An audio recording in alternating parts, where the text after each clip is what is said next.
Hey, this is Ola. I'm the creator of My Empire Pro. Today we're talking about restaurant marketing strategies. I'm going to give you seven different ways, seven different marketing strategies for the digital age for your restaurant.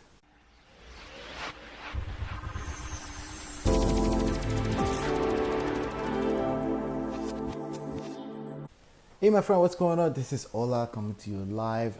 My Empire Pro Studios here. We're going to be talking about restaurant marketing strategies. As you know, every Thursday I bring you an example of a local business and how we can apply the digital age marketing strategies to what you have going on.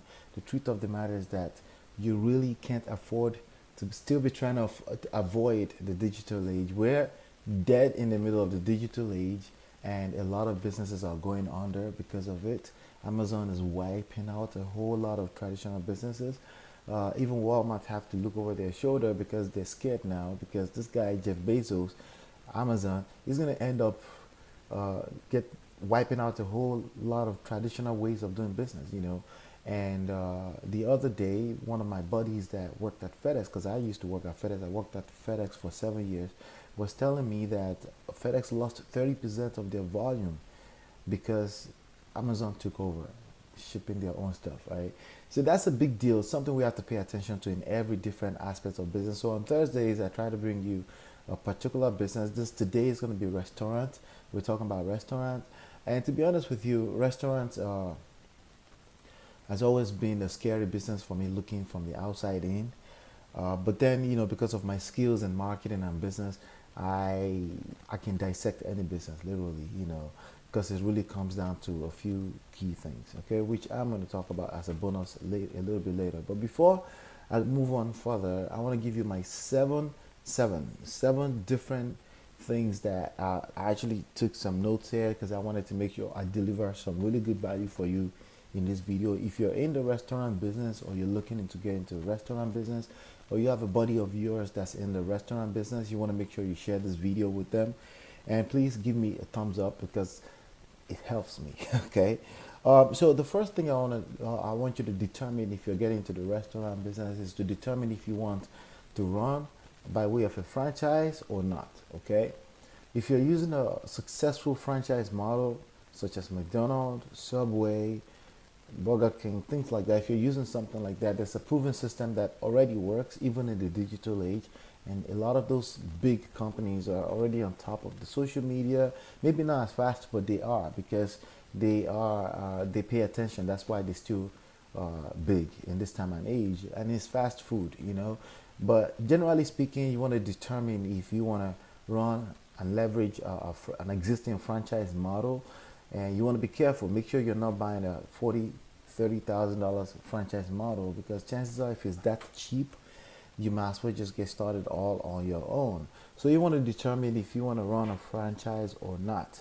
Personally, in this time and age, if I was to run a restaurant business, I would probably, because it's a control thing, which is an illusion anyway. It's just a sentimental thing for me. I like to be in certain level of control, and franchise may not allow me for that. But I also don't mind leveraging existing infrastructures, which is what you get from franchise. So it really depends on how deep your pocket is. If you have a very deep pocket and you just like to extend into the restaurant world, just buy a franchise, a proven franchise that has quite a few examples all over the place already, and you can just follow that same model and you start making profit. You send some 40%, 30% of that money back to the franchise company. It's still leverage. Leverage is leverage. But if you're starting from scratch, right, this is the people that get into trouble mostly in restaurant business are people who are starting from scratch, and they just want to do it on their own. They buy into the restaurant business, and they don't do this next step I'm about to share with you right now. Okay, so the second thing is research your market. So if you're the rest of everything I'm going to share with you here applies to you more if you're doing it all on your own. You want to research your market. You want to make sure that the place, your location of your restaurant, is a place that has high traffic, because why not? If it's high traffic, it's gonna, high traffic, but also make sure you're not overpaying for a location without having a proven model that's going to bring you revenue. So the balance between high traffic and not overpaying for a location is that's where you want to. That's the part that gets a little tricky. But generally speaking, you want some good traffic, and also depending on what type of restaurant you're running. If you're running a Asian restaurant, you're running Australian restaurant, and things like that. You want to make sure you're located close to your target market. Who are the people that are most likely to enjoy your food, or the people you are targeting? In fact, sometimes people get into Australian, they want to restore Australian restaurant, specialize in food. If you're doing something like that, make sure that you still have a menu that everybody can relate with. Okay, it's Australian, but you can walk in there and you can grab chicken, you can grab things that, something that everybody can relate with, salad bar, something like that, that everyone from anywhere can relate with. And then you can have a special section for your specialty menu. Okay, so don't just base your restaurant all around the specialty menu. The specialty menu is your core, it's just a core, but always be open to making money outside of your core. You don't want to be addicted to the idea that I just want Asian food, I just want Nigerian food. Don't do something stupid like that. That's how restaurants that's how they become stupid, and before you know it, 1 2 years they're out of business. Make sure you have everything in your menu. Yeah, plus your specialty menu that people know you for. Honestly, specialty menu really should be about branding for you. Okay, it should just be about branding, nothing else, nothing sentimental, because this is business, and you better bring in some revenue. If you don't bring in revenue, you won't be able to do something you're passionate about. So in order for you to be able to do what you're really passionate about, you want to make sure that you are running your business in an all-inclusive way. Anyone can walk in and say, hey, I'm interested in that Nigerian Kenyan food over there, right? But thank you. Yeah, I'll be able to grab some burger too. I'll be able to grab some, like, things that, people that are safe eater like me would still want, even if I came to sit down in your restaurant with somebody. Okay. All right. So, yep, that's that right there. All right. So the other thing here is the third step here. You want to build a followership online. Okay, especially if you're starting from scratch. As a matter of fact, I would not get started with my restaurant if you don't have a followership online already. So building a followership online is very, very important, and that means you have to be giving something online already. And when I say giving something online, I'm not saying shipping food for free to people's houses. I'm saying content. I'm saying digital content. You should do some cooking. You should have a YouTube channel where you're doing some cooking and you're showcasing all the things you're good about, all the ideas that's in your head. You should have a followership already, a decent followership, people that will be already rooting for you before you open the restaurant. That's very, very important, because a lot of people get into a business. On my last version of this type of video, the one about selling your book as an author, I talk about that. You have to have make sure you have a followership before you invest way too much money. Again, unless you're running a franchise model, in which case they will bring a lot of these things to the table for you.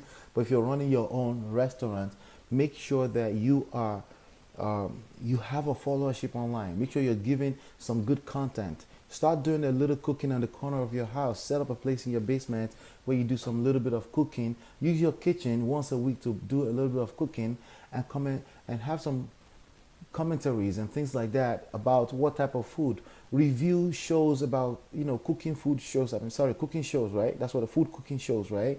Review them on your website. Talk about some of the ideas they talk about and input your own idea. Those things are content. People will start following you and they know you as the food girl, the food guy, right? Put some pictures, some foodie pictures and things like that. Cook some really nice dishes and take pictures of it and put it on Instagram, and create followership like that. People start knowing you for what you are before you even open the restaurant. It's very, very important. This is how you're going to set yourself apart light years ahead of ever possibly getting shut down or getting evicted out of your store after starting a restaurant. That happens a lot to a lot of people.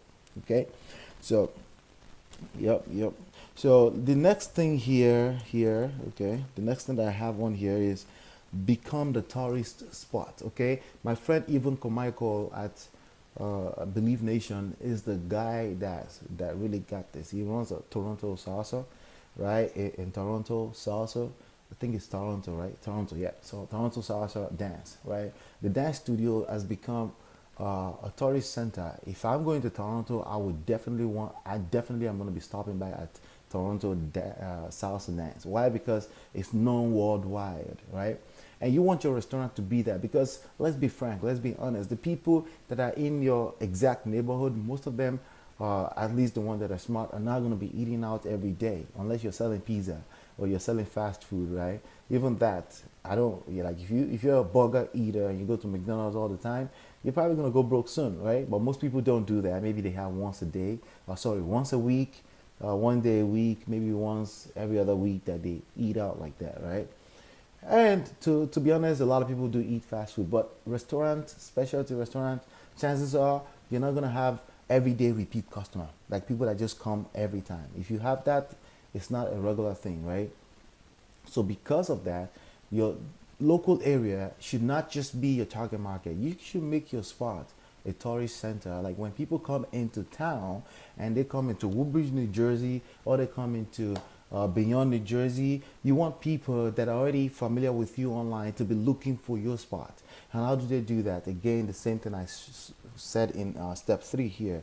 Build a followership online by creating content online, right? And while you create all those content, you're literally doing product placement and your restaurant placement, because people know that your restaurant in a certain city, in a certain city, in a certain state, and when they decide to visit in the future, or even if their friends are visiting, they will recommend your restaurant even without eating your food first. They will recommend your restaurant for people to stop by. So make sure that you set up in a way that your restaurant become a tourist spot for people that come into town, people that are coming and going from town.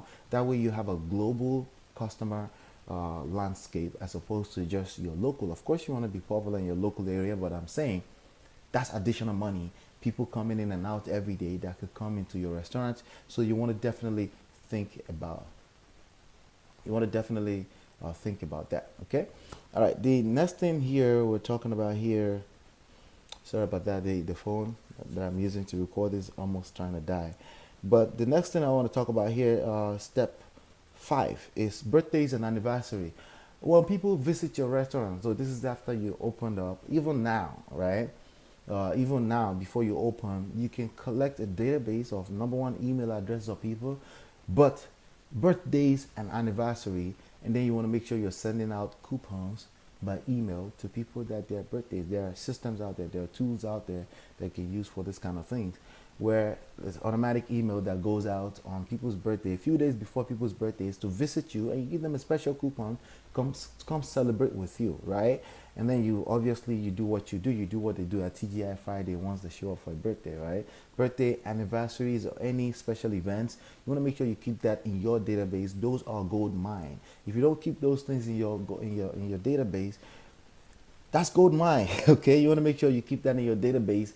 Again, it's all about building a list, right? Building a list of your audience, because at the end of the day, yes, you are in the restaurant business, you're in the food business, but you're really in the media business. Okay, you're in the people's business. You are the connection between your product and the people, right? And I'm talking about the process all in between right now. So people, product, process, and we're going to talk about that in a second here. Okay, so the next thing, step 6 here, is Google Maps. Google Maps, local listings, and Yelp, and other local listings online. Make sure you're listed everywhere. Okay, there are simple services on Fiverr.com to get this done for you. Okay, make sure you're listed everywhere. You never know what people are using to, make sure you're listed everywhere. Bottom line. Okay, even in the old school yellow books, some people still pick that up. Just don't spend money on ads. Okay, that's like some of this stupidest thing to do right now. Don't spend money on buying ads in yellow books, but make sure you're listed in the local listings everywhere, even in your local newspapers. You just never know, especially if it's free. You never know what people are seeing and things like that. I just cover all that basis. Okay, so I make it number 6 because it's not that important anymore, but it's still important. You never know. You should just cover every basis where you can tap into additional customers. Okay. Because when you bring people in from all these places, they will also now be wrapped into this number 7 I'm about to give you. Okay, it's called the on-site incentivized reviews. Okay, people give you reviews on Yelp, on Google, and all these platforms, right?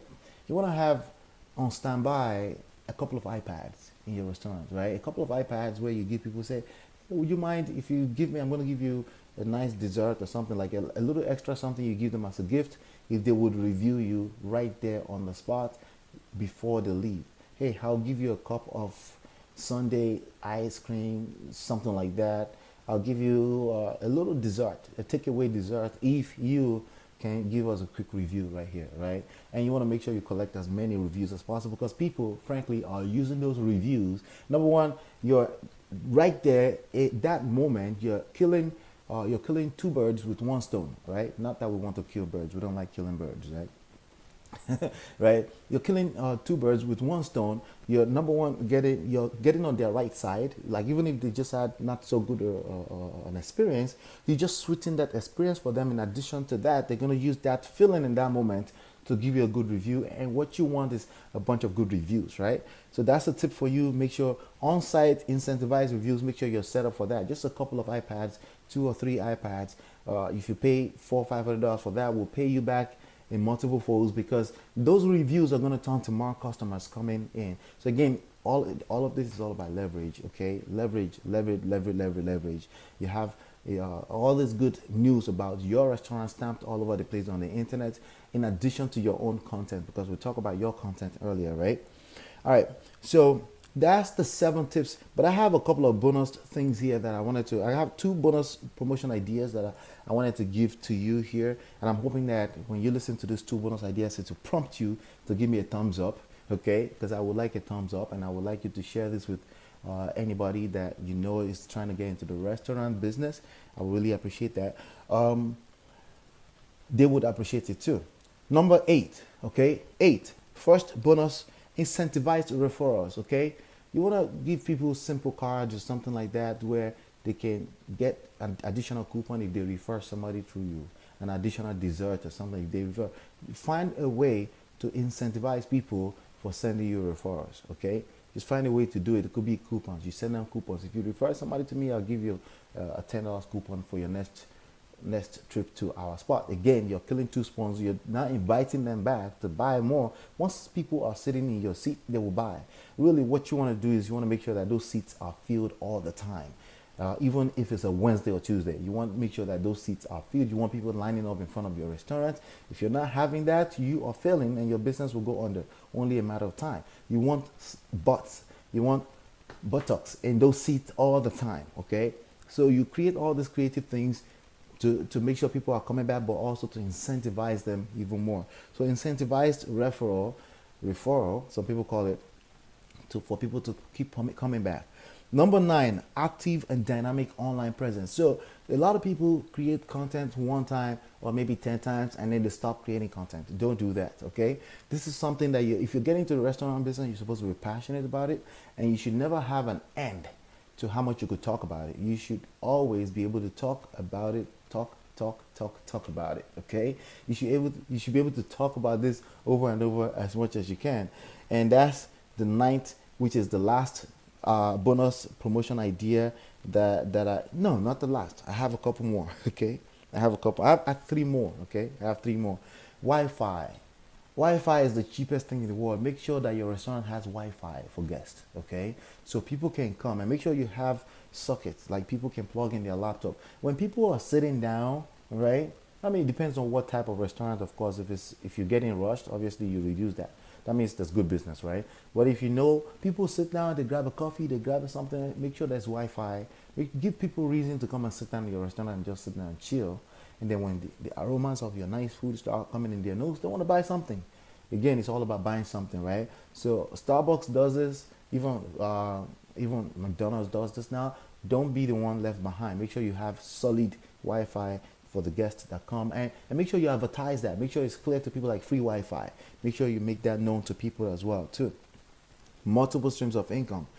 Like, don't have empty spots. I mean, of course, it needs to be clean and neatly arranged, but make sure you have multiple streams of income. And I mentioned that kind of slightly earlier, that if you're in a specialty type of menu, make sure you have something that everyone can pick up: candy, water, soda, something. Maybe soda. I don't drink soda, but people still drink soda, you know. If your values aligns with that, offer sodas, offer things that people can grab, even if they're not buying a full-blown menu, something that people can grab, a little snacks here and there. Make sure you pay attention to multiple streams of income while people visit your store, okay? Make sure you're selling even sometimes the seasoning. Maybe you have a specialty seasoning Make sure you have it arranged on a shelf nicely where people can pick it up. Teach people how to cook your menu. Okay, you make more money. Like if you're afraid of teaching people how to cook your menu, then you have a lack of abundance mindset, and people that have that just don't win. Okay, because you should have abundance. Okay, most people are not going to cook it, they want you to cook it anyway, but offer them to learn how to do it. There's multiple streams of income which I can cover in another video entirely later on. Okay, active and dynamic online presence, we talked about that earlier, right? The last but not least bonus, okay, is PPP.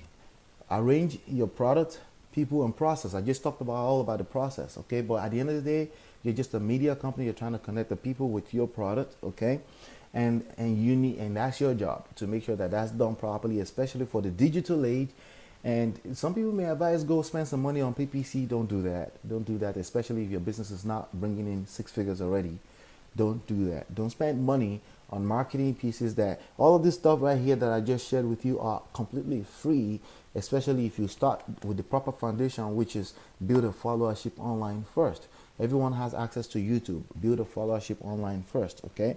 So two top mistakes that people make: they don't do any research, no followership before they start a restaurant. Okay, those are the two top mistakes, and don't make that mistake. So if you want to learn how to put content online and optimize it on the internet, okay, that's something I cover. Essentially, you're looking to generate free leads, free traffic, free signups, free customers, okay, just coming through your door, right? Or people start following you already. You want to build your followership, right? You want to start putting content online before you start your restaurant, which is the foundational thing I told you to do anyway.